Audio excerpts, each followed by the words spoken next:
As you're watching this, something extraordinary is happening behind closed doors in Ankara. U.S. military transport planes are already repositioning assets out of Germany. Officials are calling it a strategic adjustment, but this is not routine. For over 75 years, American troops in Germany have been the backbone of NATO's power in Europe, a symbol of deterrence, a guarantee of security, and now that guarantee is being rewritten in real time.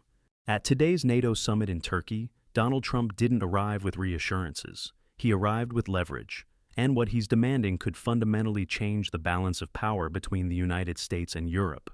If you want clear, no-noise breakdowns of global power shifts like this, make sure you're subscribed, because what's happening here is only the beginning. The question is no longer whether NATO is under pressure. The real question is, who is willing to pay the price to keep it alive? To understand what's happening, you have to follow the money. For years, Washington has made the same argument.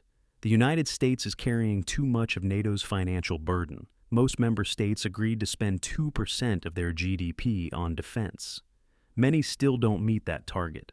Now, the demand being floated isn't 2%, it's 5%, and that changes everything. Because 5% is not a political gesture, it's a structural transformation. It would require European governments to dramatically increase military budgets, cut domestic spending, or take on new debt. From Washington's perspective, this is long overdue.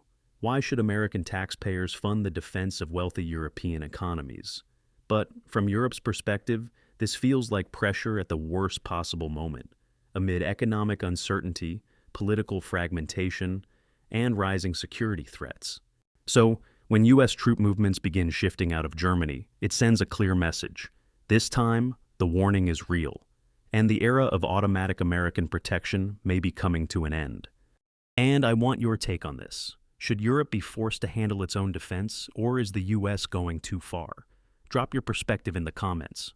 Now here's where the location becomes part of the strategy. This summit isn't happening in Brussels. It's not in Berlin. It's in Ankara, and that matters. Turkey sits at one of the most critical geopolitical crossroads in the world, between Europe, Russia, and the Middle East. By holding the summit here, the conversation shifts. It's no longer theoretical. It's frontline reality. Energy routes, migration flows, regional conflicts, Russian influence, all of it converges in this region. And it forces European leaders to confront a difficult truth. Security in Europe is no longer just about Western Europe. The center of gravity is moving east and south. At the same time, Turkey itself has become an increasingly independent actor, balancing relationships with NATO, Russia, and regional powers. So, hosting this summit here sends a signal. The old NATO structure, centered around Western Europe and U.S. leadership, is being challenged, both from within and from its geographic edges. And that's exactly where leverage is strongest. So, what happens next? If the United States continues to scale back its military footprint in Europe, the consequences are enormous. European nations would need to coordinate defense at a level they have never attempted before. Not just funding, but command structures, logistics, intelligence sharing, and rapid deployment capabilities. In other words, a truly sovereign European defense system. But there's a problem. Europe is not a single political entity. It's a collection of nations with different priorities, different threat perceptions, and different levels of military readiness. And without a unified strategy, fragmentation becomes a real risk. That's why this moment matters.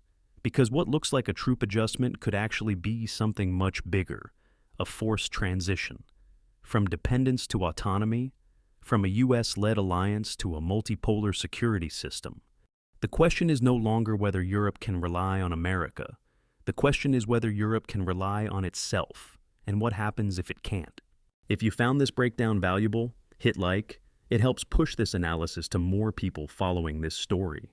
Subscribe for more deep dives like this, and check out the next video on your screen, where I break down who actually benefits from this shift.